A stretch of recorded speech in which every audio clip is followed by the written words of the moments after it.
Shalom to the elect of Israel. Gotta give all praises to Yahweh, Bahashem, Yahweh Shai, Bahashem, Rakah, Kodash.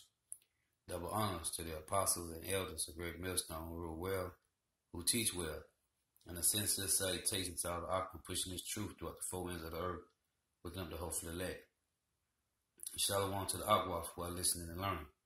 I'm Isaiah, coming to another lesson in truth, fact, faith, and edification.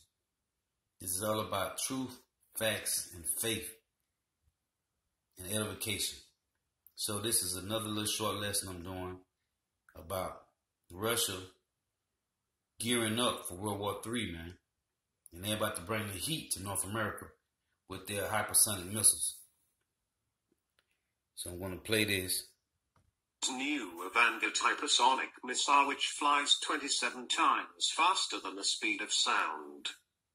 On the 26th of December, the Kremlin reported that the Russian Defense Ministry had test-launched the Vanguard hypersonic glide vehicle, which flies 27 times faster than the speed of sound. Putin ain't playing no games, the U.S. military has nothing to set against the new missile, the respected Daily Die Welt stated.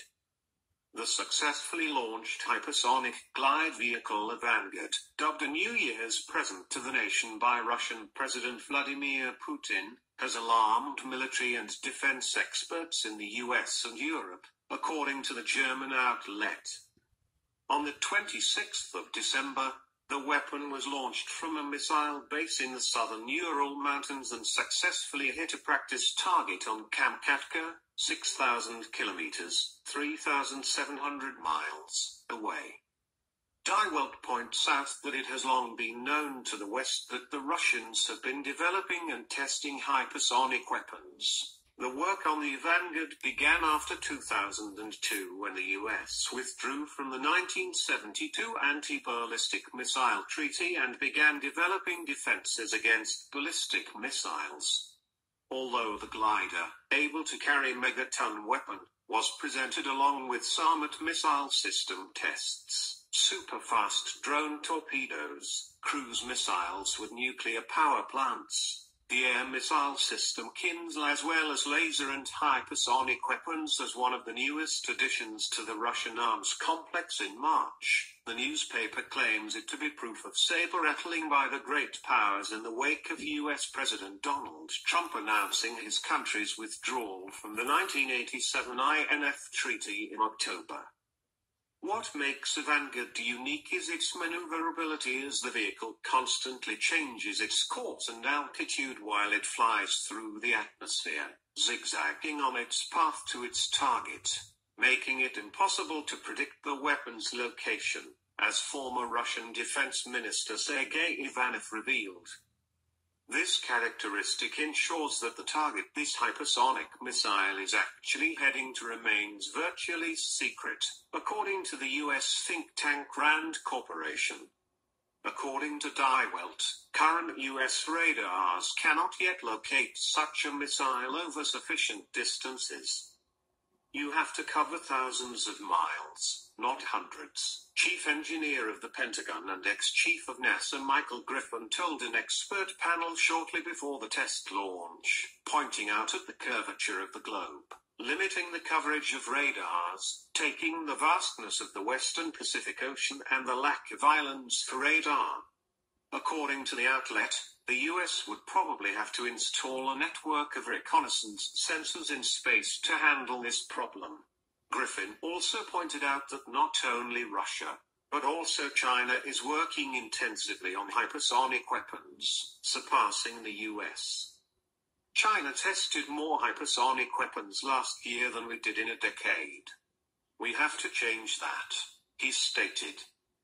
We have no defense that could prevent the use of such a weapon against us, said John Hyten, the head of the Strategic Command of the United States, to the U.S. Senate Armed Forces Committee in late March.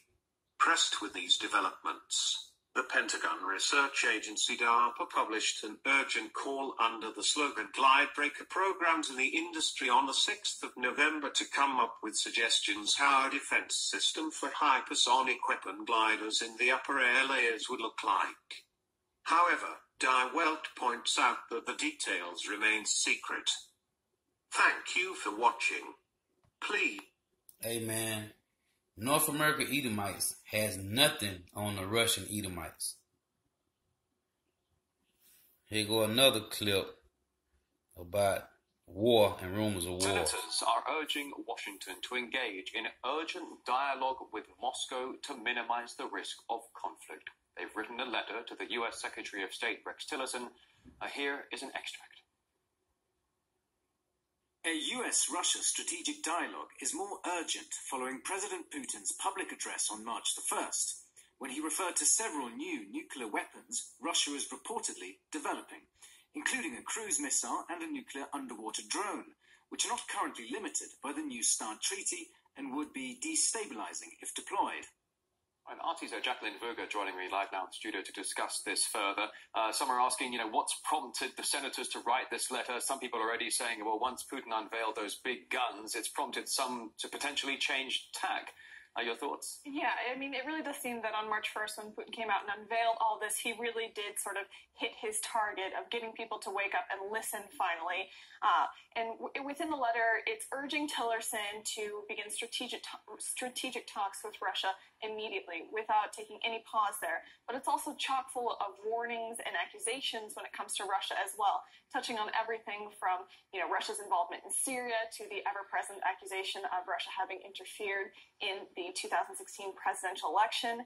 And there's also the accusation that Russia, is in violation of the INF Treaty, which Russia denies. But the thing is, it's clear that the U.S. is worried about Russia, what sort of power they represent.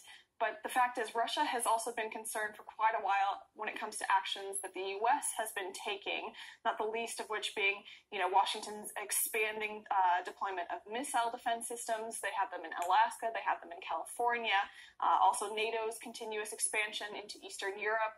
They, of course, have are already present in Romania and Poland. And what may have been the straw to break the camel's back here, metaphorically, would be in early February, we saw the U.S. come out with their new nuclear response review. And in there, they expanded what they could be using nuclear response towards. That could be also non-nuclear attacks that they would respond with nuclear force. So that's something that's really been worrying everyone for quite a while. And especially Russia, the balance of power in the world. And Putin himself probably said it most clearly on March 1st during his address when he was saying that, maybe the world will now listen to their concerns that they've been saying for quite a while. Let's take a listen to what he had to say. Russia is a major nuclear power, but basically nobody wanted to talk to us. Nobody listened to us. So listen to us now. So listen to us now, says the Russian president, and apparently there are a lot of things now to be listening to. Very much so, and people do seem to be listening. At the address, Putin announced a number of new weapons, including the Sarmat Russia is the one ICBM, to destroy North America. And that's a massive missile that Putin says is capable of defeating any defense system in the world. And that was among laser weapons and an underwater nuclear drone. North and America another has nothing on Russia. Almost nothing. unlimited range. So there's a lot there involved. And it seems that this has finally really gotten the U.S. to sit up and listen, as Putin was hoping for. And they were saying, these four senators in the letter, they were saying that despite all of this, and maybe because all of this, we really do need to come to the table and look at what is going to happen in the future in order to avoid conflict. Let's take a listen to what they have to say. Even at the height of Cold War tensions, the United States and the Soviet Union were able to engage on matters of strategic stability. Leaders from both countries believed, as we should today, that the incredible destructive force of nuclear weapons is reason enough to make any and all efforts to lessen the chance that they can never be used again. And that idea of avoiding conflict really does seem to be something that Putin is in agreement with. I mean, after his announcement, everyone sort of exploded that, oh my goodness, Russia has these super powerful weapons. What does that mean for everybody else? Is this a threat? But Putin himself said that no, this is an idea of creating balance in the world, and that Russia has no plans of attacking anyone unless they or their partners were to be attacked. So Putin is also striving for peace. Let's take a listen to what he had to say. And see, that's the problem with these Edomites. They don't understand that what they're doing, it has nothing to do with them, man. This is not of them, man. This is the Lord. I'm going to read this verse. This is Jeremiah 51 and 25. Jeremiah chapter 50, verse 25. The Lord has opened his armory and have brought forth the weapons of his indignation. For this is the work of the Lord Yahweh, power of hosts in the land of the Chaldees, which is the land of North America. So these weapons is the Lord's armory, man. Okay, the Lord has opened his armory. Now this is Isaiah 54 and 16. Behold, I have created the smith. This is what the Lord say. Behold, I have created the smith that bloweth the coals in the fire, and that bringeth forth an instrument for his works. And I have created the waster to destroy. The waster is the missiles, man. It started with the atomic bomb, and now they have these ICBMs, man. These intercontinental ballistic missiles. And the Lord say, which I'm going to read it, all the kings of the earth. This is for all the kings of the earth, the presidents, whoever. Okay? This is Proverbs 21 and 1. The king's heart is in the hand of the Lord Yahweh, as the rivers of water. He turneth it whithersoever he will. So, this is of the Lord's arsenal, man. This had nothing to do with them. And they tell you in 1 Thessalonians, when they say peace and safety, then destruction is going to come, man. Okay? We have no plans and have never had plans to use this potential to achieve offensive or aggressive ends. Russia's enhanced military power is simply a guarantee for peace on our planet, for it preserves. So, of course, it's no secret that Russia-U.S. relations have not been the best as of late, to put it lightly, and we have no idea if this letter will even help or if Tillerson would be open to having more discussion with Russia, but one can only hope at this point. Yeah, some analysts have been saying it's a shame, actually, that Russia had to unveil these new hypersonic delivery systems for nuclear warheads, these nuclear-powered missiles that can run around the world infinitely. But it's a shame that Russia had to show these kinds of weapons to actually motivate Washington to finally come and do something constructive with dialogue. Auntie Jacqueline Verga. Nah.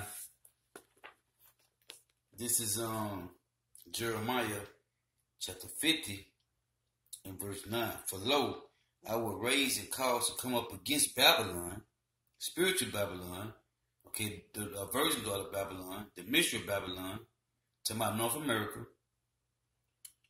For lo, I will raise and cause to come up against Babylon an assembly of great nations from the north country, and they shall set themselves in array against her. From thence she shall be taken. Their arrows, which is a code word for missiles, their arrows shall be as of a mighty expert man. None shall return in vain. And Putin is that mighty expert man, okay, with them ICBMs. This is Isaiah 13 and verse 5.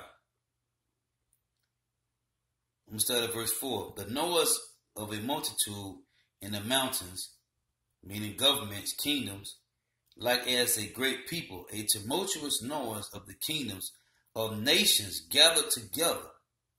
The Lord of hosts mustereth the host of the battle.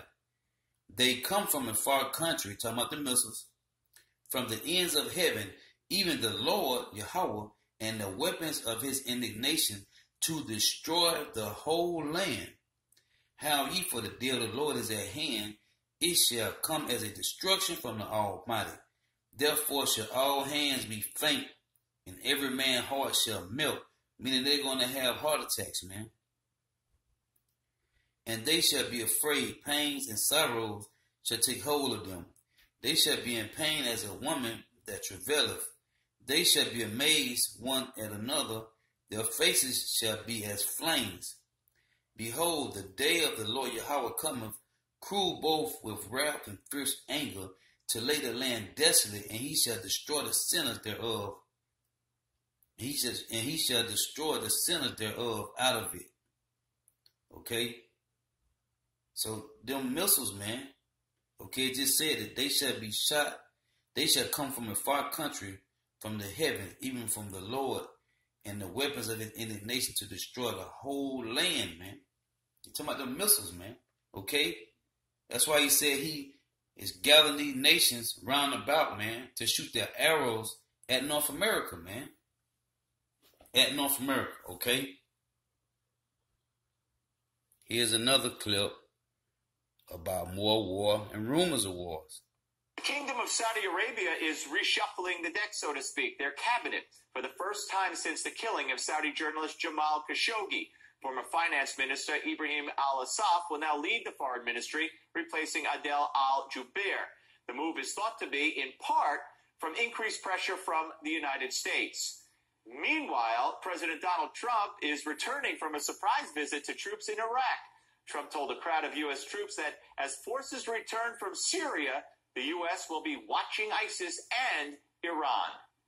There will be a strong, deliberate, and orderly withdrawal of U.S. forces from Syria. Very deliberate, very orderly, while maintaining the U.S. presence in Iraq to prevent an ISIS resurgence and to protect U.S. interests, and also to always watch very closely over any potential reformation of ISIS, and also to watch over Iran. We'll be watching. That's their whole we'll purpose, be watching. man. Reports are also They get growing into that thousands Iran. of forces will be pulled from Afghanistan as the government and Taliban look to strike a peace deal. For more on all of this, we turn to former Pentagon official Michael Maloof. Hello, Michael. Good to see you Ain't again. gonna be no peace, man. All right, so let's talk about this. When Donald Trump says the troops will be pulled to protect our national security, it goes beyond just saying, I want to bring them home. Do you read anything into this, that if we pull troops out of Syria and we pull troops out of Afghanistan, that A, maybe they wind up in Iraq and they're still able to strike, or B, maybe they're preparing for something else?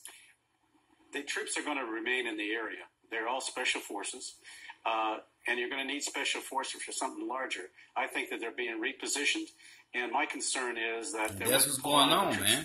Both from Afghanistan and Syria. You're going to look to watch if he's going to pull out any troops out of South Korea.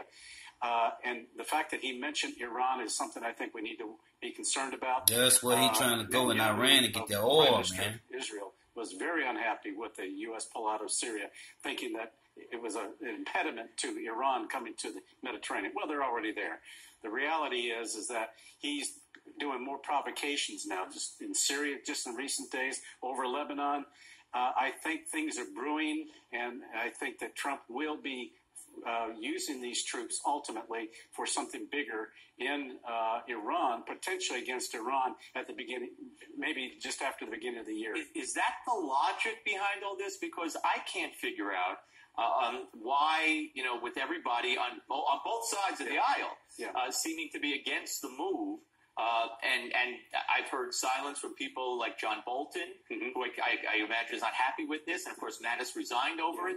I'm trying to figure out what's the method to the madness. It can't be the conversation with the Turkish president who said, get out. And he said, sure, I'll get out. Good idea. There has to be more to it, right? Of course there is. But he's not going to telegraph his moves, just like the pull out of Syria. He didn't telegraph that at all. Caught everybody by surprise. The fact that Bolton is quiet, I think, is problematic. I think that it's going to be one in which we're going to in which he's got to placate not only Netanyahu but Bolton, and Iran seems to be the target. Okay, so let's move on. Iran is the target, man. Saudi Arabia. Iran is the target, man. Today, really, in their little shakeup, is this the scapegoat now? The foreign minister who's out because he basically, from the beginning, did his job and what he was told to do and said, oh, it was nothing, blah, blah, blah, and now he's being punished by the king. Is that it? And is he the scapegoat? Is he the one where it all falls on now? Yeah, it's all show. He had very little to do with that, even though the foreign ministry, the embassy, the consulate was under the foreign ministry. He had nothing to do with it. This is more of a getting people out who are not members of close to the family, close to the present king. And this actually represents more of a consolidation of power of Mohammed bin Salman, the crown prince. And if you look at the consolidation and the reshuffling that's occurring, it's actually emboldening him more, but it's all to show face that changes are being made to placate the U.S., but in fact, it's actually consolidating bin Salman's power. And some time has elapsed now since the murder of Khashoggi. Mm-hmm. So where are we?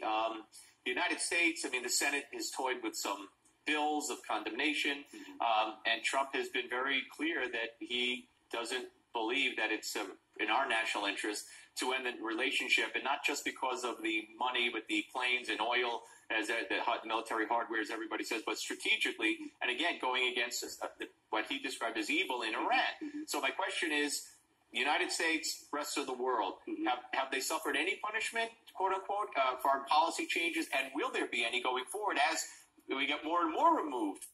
Just like he just said, man, it's USA, okay, it's North America against all the other countries, man, okay? Because in the scriptures, it tell you that all the other countries is going to turn against North America, man.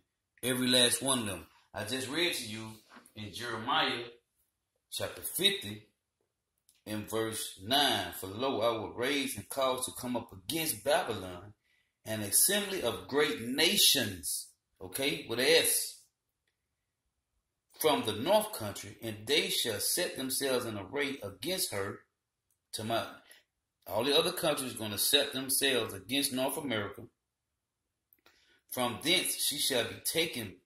Their arrows shall be as of a mighty expert man. None shall return in vain, man. Okay? When you go to Joel, it says this. In Joel chapter 3 verse 9. Proclaim ye thence among the Gentiles, prepare war, wake up the mighty men, let all the men of war draw near, let them come up. Beat your plowshares into swords and your pruning hooks into spears, let the weak say I am strong. Assemble yourselves and come up. Assemble yourselves and come, all ye heathen, and gather yourselves together round about. Okay? Cause the mighty ones to come down, O power. So, all these nations is gathering themselves together, man, to come up against North America, and the Lord is doing this. From the time of the murder, I envision more of a consolidation of U.S.-Saudi support. Again, this was all reshuffling to show that things were being done. But in reality, I think bin Salman will remain as long as the king certainly is there, unless someone from within wants to create a coup of some kind, which is becoming less and less possible at this point. But Saudi Arabia has offered, and Trump has mentioned the fact that Saudi Arabia will assist in reconstruction in Syria, and particularly on the east of the Euphrates. That consolidates the Sunnis, of which Saudi Arabia is in charge. So we're seeing a greater consolidation of that power, and then that this allows the United States then to divert attention in other directions. And again, I think it could ultimately be Iran, and that will serve bin Salman's purposes. And it's going to be Iran, man. They whole point, man, Trump and them going into Iran, man, okay? All they do is take over. What's Esau's blessing, man? The sword, man, okay? That's Genesis, the 27th chapter, man. His blessing is the sword, man. That's what he do. He lived by the sword. So with that, I want to say all praises to Yahweh, Bahashem Yahweh Shah, Bahashem Rekah Korash. Double honors to the apostles and elders and great millstone who rule well, who teach well. And a sincere salutation to all the Akim pushing this truth throughout the four winds of the earth, bringing up the hope for the elect. And shalom to the Akwaf who are listening and learning.